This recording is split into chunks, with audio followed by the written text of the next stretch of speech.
Shalom saudara-saudara, kita akan mulai merenungkan firman Tuhan lagi hari ini. Mari kita berdoa. Tuhan Yesus, Allah yang baik, Allah yang mengerti hati kami, Allah yang mampu melihat kedalaman hati kami, Allah yang mengerti apa yang terjadi dalam hidup kami.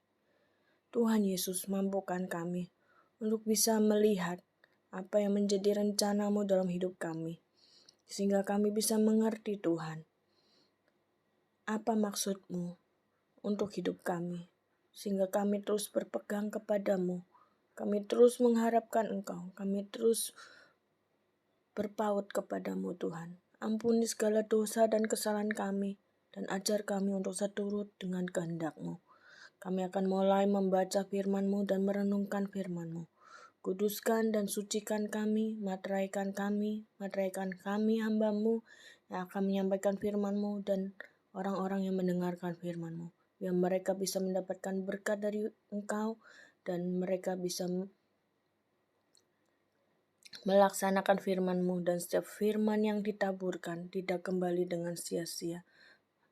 Firman ini melekat di dalam hati dan pikiran umat-Mu, sehingga nama-Mu dipermuliakan dalam setiap kehidupan yang umat-Mu lakukan di dalam kehidupan sehari-hari.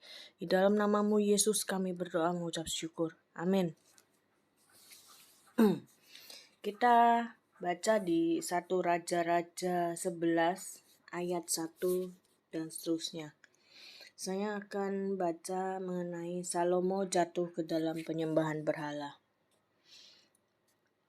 Adapun Salomo mencintai banyak perempuan asing. Di samping anak Fir'aun, ia mencintai perempuan-perempuan Moab, Amon, Edom, Sidon, dan Het. Padahal tentang bangsa-bangsa itu Tuhan telah berfirman kepada orang Israel, "Janganlah kamu bergaul dengan mereka, dan mereka pun janganlah bergaul dengan kamu, sebab sesungguhnya mereka akan mencondongkan hatimu kepada allah-allah mereka." Hati Salomo telah terpaut kepada mereka dengan cinta. Ia mempunyai 700 istri dari kaum bangsawan dan 300 gundik. Istri-istrinya itu menarik hatinya daripada Tuhan. Sebab pada waktu Salomo sudah tua, istri-istrinya itu mencondongkan hatinya kepada allah-allah lain, sehingga ia tidak dengan sepenuh hati berpaut kepada Tuhan Allahnya seperti Daud ayahnya. Demikianlah Salomo mengikuti Asitoret, dewi orang Sidon, dan mengikuti Milkom, dewi kejijikan sembahan orang Amon. Dan Salomo melakukan apa yang jahat di mata Tuhan, dan ia tidak dengan sepenuh hati mengikuti Tuhan seperti Daud ayahnya. Pada waktu itu Salomo mendirikan bukit pengorbanan bagi Kamos, dewa kejijikan sembahan orang Moab, di gunung di sebelah timur Yerusalem, dan bagi Molok, dewa kejijikan sembahan Bani Amon. Demikian juga dilakukannya bagi semua istrinya orang-orang asing itu, yang mempersembahkan korban ukupan dan korban sembelihan kepada allah-allah mereka. Sebab itu Tuhan menunjukkan murkanya kepada Salomo, sebab hatinya telah menyimpang daripada Tuhan Allah Israel, yang telah 2 kali menampakkan diri kepadanya, dan yang telah memerintahkan kepadanya dalam hal ini supaya jangan mengikuti allah-allah lain, akan tetapi ia tidak berpegang pada yang diperintahkan Tuhan. Lalu berfirmanlah Tuhan kepada Salomo, oleh karena begitu kelakuanmu, yakni engkau tidak berpegang pada perjanjian dan segala ketetapanku yang telah kuperintahkan kepadamu, maka sesungguhnya aku akan mengoyakkan kerajaan itu daripadamu dan akan memberikannya kepada hamba-Mu. Hanya pada waktu hidupmu ini aku belum mau melakukannya, oleh karena Daud ayahmu, dari tangan anakmu lah aku akan mengoyakkannya. Namun demikian kerajaan itu tidak seluruhnya akan kukoyakkan daripadanya. 1 suku akan kuberikan kepada anakmu, dan karena hambaku Daud, dan oleh karena Yerusalem yang telah kupilih. Kita baca sampai sini dulu ya, saudara. Kalau kita lihat lagi, kita melihat Salomo itu punya di sini 1000. Di ayat 3 ia mempunyai 700 istri dari kaum bangsawan dan 300 gundik. Salomo, orang yang pernah Tuhan temui, orang yang pernah mendengar suara Tuhan, berjumpa dengan Tuhan. Orang yang Tuhan ngomong, kamu minta apa, aku akan kasih. Orang yang berkenan di hati Tuhan untuk mendirikan bait suci Tuhan. Orang yang Tuhan pilih sehingga menjadi orang yang sangat kaya raya, menjadi orang yang luar biasa. Tapi di akhir hidupnya sungguh tragis. Dia dicondongkan oleh istrinya karena cinta. Mempunyai 1.000 orang istri. Bayangkan saudara. Kita suami punya 2 istri aja ribut. Ini punya 1.000 istri. Oh, gak ada masalah 1.000 istri. Karena Salomo kaya raya. Biasanya yang ribut itu karena gak punya duit. Gak adil perlakuan antara istri tua dan istri muda. Biasanya seperti itu. Tapi yang saya tekankan di sini bukan itu ya, saudara. Bukan karena istrinya, tapi karena bagaimana kita sebagai umat-umat Tuhan. Kita tidak boleh bangga bahwa kita itu kenal Tuhan pada saat ini. Lalu kita akan kenal Tuhan selamanya dan bahkan kita nggak mungkin bisa melupakan Tuhan. Nggak begitu, saudara. Selama kita hidup di dunia itu adalah kita pertandingan iman kita kepada Tuhan. Bagaimana kita berjuang dan bergumul mempertahankan kepercayaan kita kepada Tuhan sampai akhir hidup. Kita nggak boleh berbangga misal kita bisa mendoakan orang sakit dan orang sakit itu bisa sembuh. Lalu kita berbangga lagi karena kita bisa memiliki kekayaan yang luar biasa. Ataupun kita berbangga kita bisa nyumbang orang begitu banyak. Kita pelayanan di sana sini. Ingat saudara, hidup kita adalah pertandingan sampai akhir. Yang saya mau tekankan di sini, jangan kita berbangga. Apa yang kita dapatkan sekarang, apa yang kita punyai sekarang. Karena kita tidak pernah tahu akhir hidup kita seperti apa. Dan marilah kita masing-masing berdoa. Selalu introspeksi diri kita masing-masing. Apakah kita masih bisa bertahan di saat situasi-situasi yang akan membelokkan kita dari jalan Tuhan? Seperti Salomo nih. Dia sudah baik nih ngikutin jalan Tuhan, mendirikan tempat ibadah. Tapi ketika tuanya, ketika dia mulai mencari istri, menyenangkan hati istrinya karena cinta. Cinta kepada manusia membelokkan cinta dia kepada Tuhan. Dan jangan sok kita tidak bisa melakukan seperti Salomo. Enggak, saudara. Kita manusia lemah. Seberapa kuatnya kita ketika kita dihadapkan pada situasi-situasi yang berat menurut kita bisa jatuh, saudara. Jadi tidak ada manusia yang kuat di dalam hidupnya. Seberapa hebat pun dia, untuk bisa bertahan pada imannya kepada Tuhan ketika masa-masa sulit itu terjadi. Atau masa-masa yang membuat dia jatuh. Kok bisa sih Salomo jatuh ke dalam dosa? Ke dalam penyembahan berhala? Kenapa bisa? Padahal dulu dia pernah dengar suara Tuhan. Kok bisa dia bisa meninggalkan Tuhan? Dia lupa suara Tuhan itu. Pada akhir hidupnya, dia meninggalkan Tuhan. Saya tidak tahu akhir hidupnya Salomo apakah dia benar-benar meninggalkan Tuhan dan tidak mengakui Tuhan lagi atau bagaimana. Saya tidak tahu, saudara.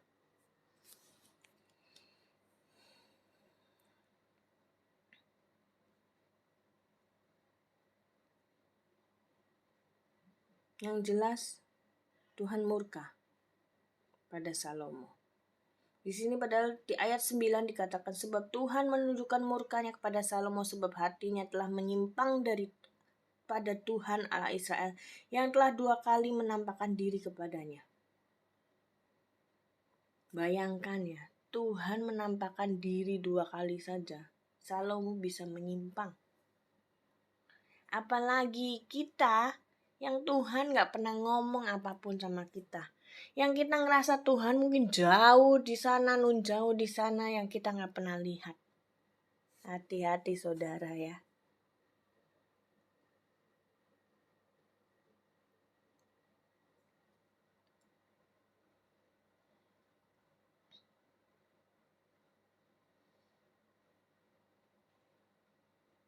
Ya, Tuhan koyakan kerajaannya. Tuhan berikan kepada hambanya.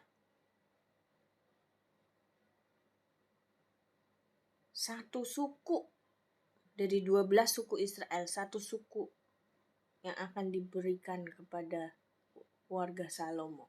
Hanya karena Daud. Apakah Daud itu gak pernah berbuat dosa? Enggak, Daud juga sama, pernah berbuat dosa. Tapi selama hidupnya Daud, dia berbuat dosa, dia minta ampun sama Tuhan. Dia balik lagi sama Tuhan. Dan dia tidak mau menyembah Allah asing. Dia balik ke Tuhan lagi. Beda sama Salomo. Kok bisa sih seorang yang pernah menjumpai Tuhan bisa tertarik dengan hal-hal berhala seperti itu? Oh, saudara. Saya pernah dengar mungkin dari channelnya Mongo Stress ya. Salomo itu mengadakan ikatan dengan kuasa gelap, iblis. Kuasa gelap itu ada banyak sekali dan iblis itu gak akan tinggal diam ya saudara.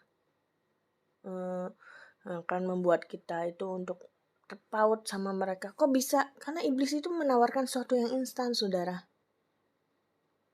Bisa kamu pengen kekayaan jumlah banyak dengan sekejap mata, dengan menggadaikan hati jiwamu kepadanya, jiwamu dikorbankan kepadanya, itu bisa terjadi. Dan menurut saya, kemungkinan besar Salomo gak selamat, saudara.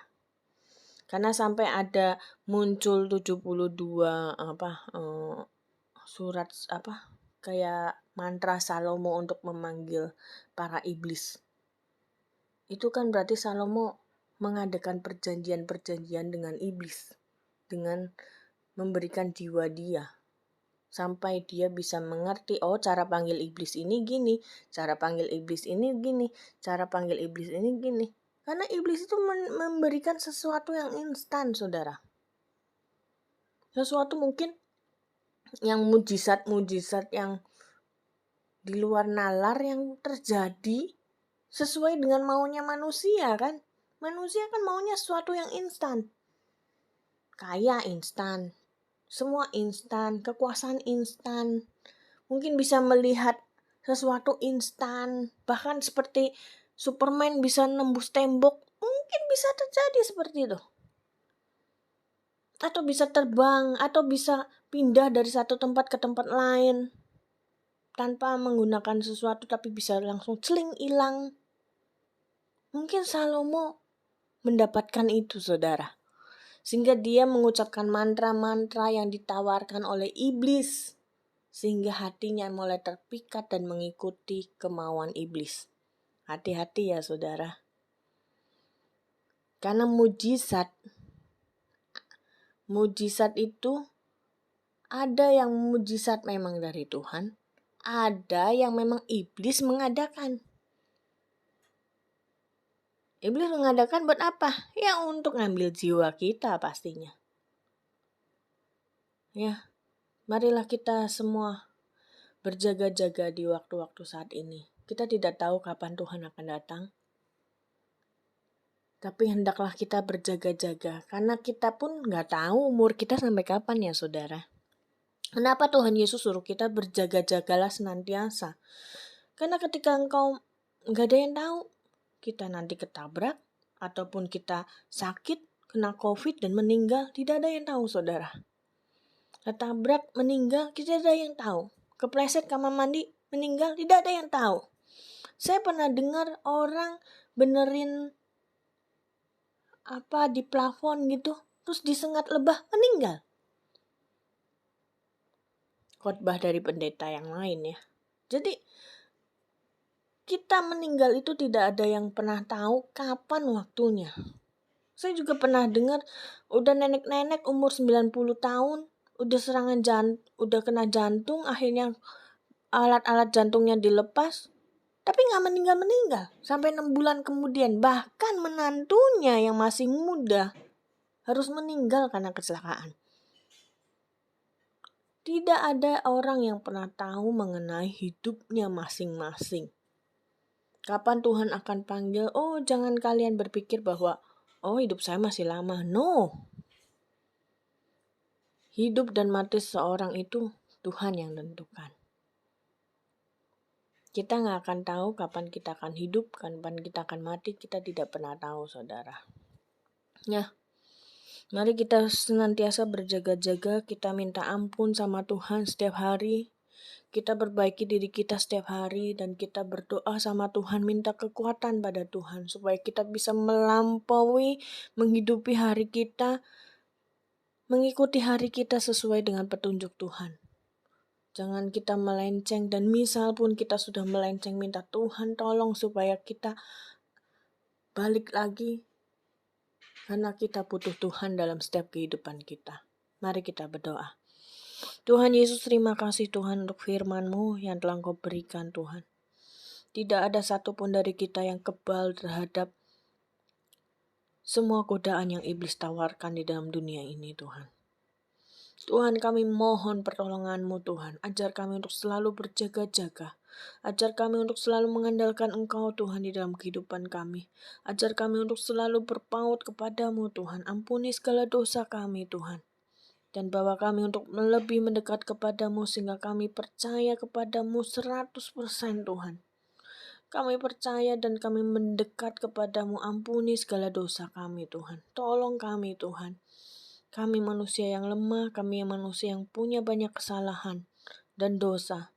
Dan bawa kami Tuhan untuk senantiasa berpaut kepadamu dan mengerti jalan-Mu Tuhan. Ajar kami untuk kami setia sampai akhir Tuhan. Sampai Engkau menjemput kami kembali di dalam dunia ini. Ampuni kami Tuhan. Ampuni kami. Tutup bungkus kami semua dengan kuasa darah-Mu Yesus. Lindungi kami, bentengi kami sehingga kami bisa berkenan di hadapan-Mu Tuhan. Terima kasih Tuhan. Terpujilah nama-Mu Yesus. Di dalam nama-Mu Yesus kami berdoa mengucap syukur. Amin.